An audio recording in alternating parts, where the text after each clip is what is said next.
यीशु हेबे तुम साथी, दूर हेब भय भ्रांति, से तो जगतर ज्योति,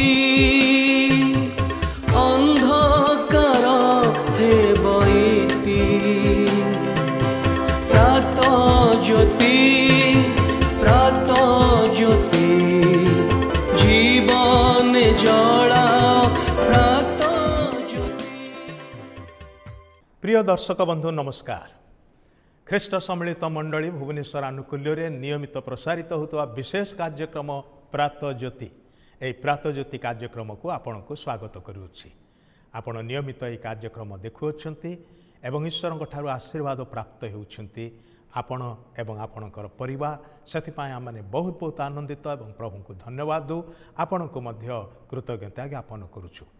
आम मैंने यह कार्यक्रम विशेष भाव में आमर दैनंदिन जीवन निमंते ईश्वर वाक्य पदे ध्यान करिथाउ, जहाँ आम को सहायक होता है।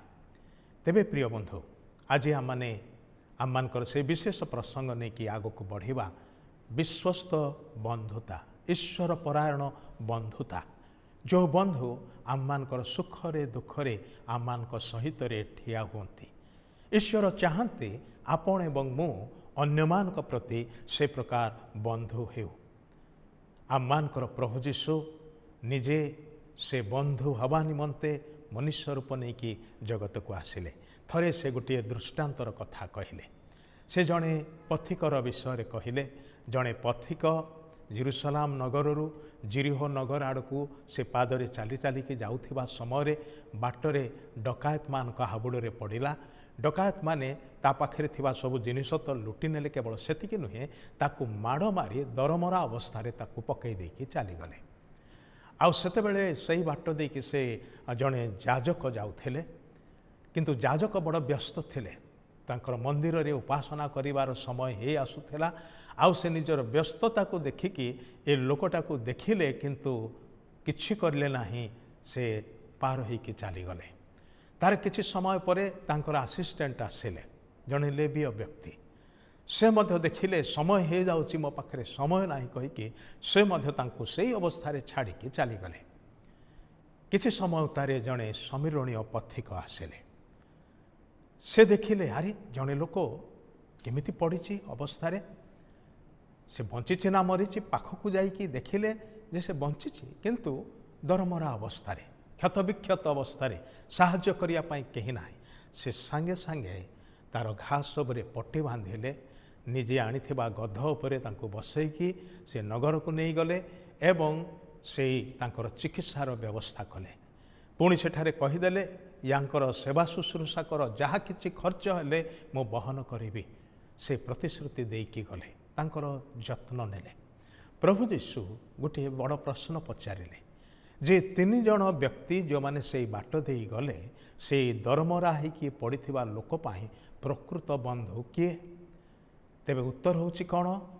स्वाभाविक उत्तर, जो व्यक्ति ताको साहाय्य कला, जो व्यक्ति तार सेवा शुश्रूषा कला, तार जत्न नेला, से होची उत्तम बंधु।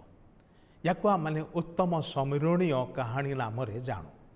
तेबे प्रिय बंधु, ईश्वरंकर ए इच्छा आमे अनेक समय उत्तम समीरणीय आम पड़िशारे थिबा लोक हुअन्तु बोलिकी आम माने मने करिथाओ, आम माने ताहा अपेक्षा करिथाओ।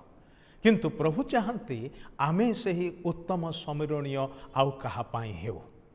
प्रभु जीशु निजे सेथिर आदर्श होइकी आसिले।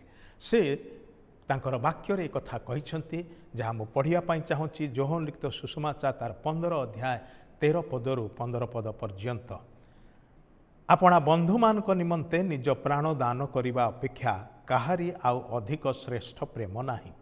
मु तुम्ह मान को जो आज्ञा देउछि ताहा जदि पालन कर, तेबे तुम्हे माने मोहर बंधु। मु तुम्ह मान को आउ दास बोली कहू नाही, कारण कर्ता कौन करती दास ताहा जाने नाही। किंतु मु तुम्ह मान को बंधु बोली कहिअछि, कारण मु मोहर पितांक ठारू जहा जहा शुणिअछि सही सबु तुम्ह मान को जणाई अछि। प्रभु जीशु निजे एक कथा कहले ଯେ ଜଣେ ବନ୍ଧୁ ନିମନ୍ତେ ଯଦି ଆଉ ଜଣେ ବନ୍ଧୁ ପ୍ରାଣ ଦେଇପାରେ ତାଠାରୁ ପ୍ରକୃତ ପ୍ରେମ ଏବଂ ତାଠାରୁ ପ୍ରକୃତ ବନ୍ଧୁ ଆଉ କେହି ନୁହନ୍ତି। ଜାଣନ୍ତି କି ପ୍ରଭୁ ଯୀଶୁଖ୍ରୀଷ୍ଟ ନିଜେ ଆମ ସମସ୍ତଙ୍କର ନିମନ୍ତେ ପ୍ରାଣ ଦେବା ପାଇଁ ଆସିଲେ, ସେ ପ୍ରାଣ ଦେଲେ ମଧ୍ୟ।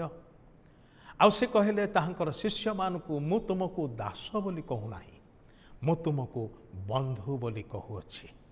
କାରଣ ମୁଁ ଯାହା ଯାହା ଶୁଣିଅଛି ଜାଣିଅଛି ସେ ସବୁ ତୁମମାନଙ୍କ ନିକଟରେ ପ୍ରକାଶ କରିଅଛି।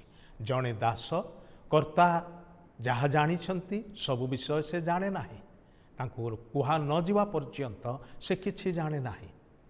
କର୍ତ୍ତାଙ୍କ ପାଖରେ ବହୁତ କିଛି ଜ୍ଞାନ ଥାଏ, ବହୁତ କିଛି ବିଷୟ ଥାଏ, କିନ୍ତୁ ଦାସ ସେସବୁ ଜାଣେ ନାହିଁ। ମାତ୍ର ପ୍ରଭୁ ଯୀଶୁ କହିଲେ ମୁଁ ତୁମ୍ଭମାନଙ୍କୁ ବନ୍ଧୁ ବୋଲି କହୁଅଛି, କାରଣ ଯାହା ଯାହା ମୁଁ ଜାଣିଛି, ଯାହା ଯାହା ମୁଁ ଶୁଣିଛି ସେ ସବୁ ତୁମ୍ଭମାନଙ୍କୁ କହିଅଛି। ମୁଁ କିଛି ହିଁ ତୁମଠାରୁ ଗୁପ୍ତ ରଖି ନାହିଁ। ପ୍ରକୃତ ବନ୍ଧୁ ସେମାନେ କ'ଣ କରନ୍ତି? ମନ ଖୋଲା କଥାବାର୍ତ୍ତା କରନ୍ତି, ପ୍ରତାରଣା କରନ୍ତି ନାହିଁ, ଛଳନା କରନ୍ତି ନାହିଁ, କିଛି ଚାପିକି ରଖିବେ ଆଉ ଅଳ୍ପ କିଛି କହିବେ, ଦ୍ୱନ୍ଦ୍ୱରେ ପକାଇଦେବେ, ସେ ପ୍ରକାର ବିଷୟ ସେମାନେ କରନ୍ତି ନାହିଁ। ପ୍ରକୃତ ବନ୍ଧୁ ପ୍ରକୃତରେ ପ୍ରେମ କରନ୍ତି। ଆଉ ଏଠାରେ ପ୍ରଭୁ ଯୀଶୁ କହିଲେ ତୁମ୍ଭେମାନେ ମୋହର ପ୍ରକୃତ ବନ୍ଧୁ ହେଇପାରିବ କେତେବେଳେ? ତୁମମାନେ ଯଦି ମୋତେ ପ୍ରେମ କରିବ। ଆଉ କେମିତି ତୁମେ ମୋତେ ପ୍ରେମ କରିବ ବୋଲି ଜଣାପଡ଼ିବ? ଯେତେବେଳେ ତୁମେ ମୋର କଥାକୁ ମାନି ଚାଲିବ।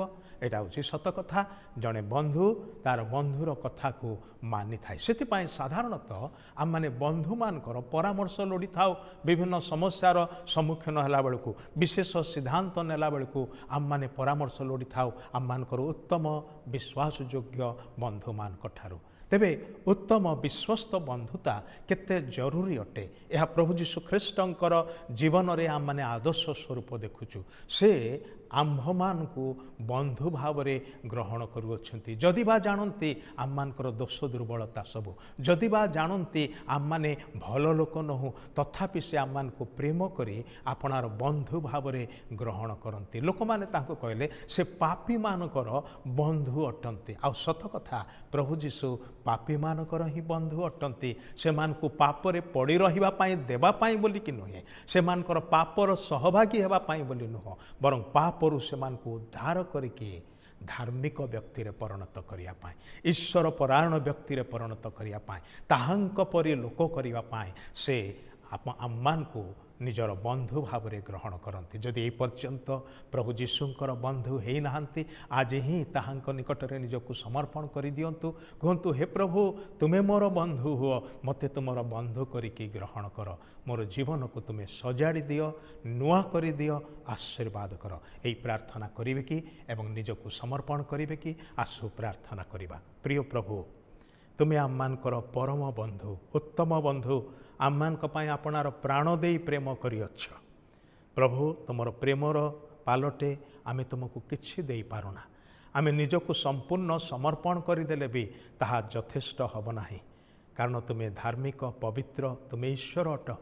ଆମମାନେ ସୃଷ୍ଟ ମନୁଷ୍ୟ ମାତ୍ର, ପାପୀ ପତିତ ମଣିଷ ମାତ୍ର, ତଥାପି ତୁମେ ଆମମାନଙ୍କୁ ପ୍ରେମ କରିଅଛ।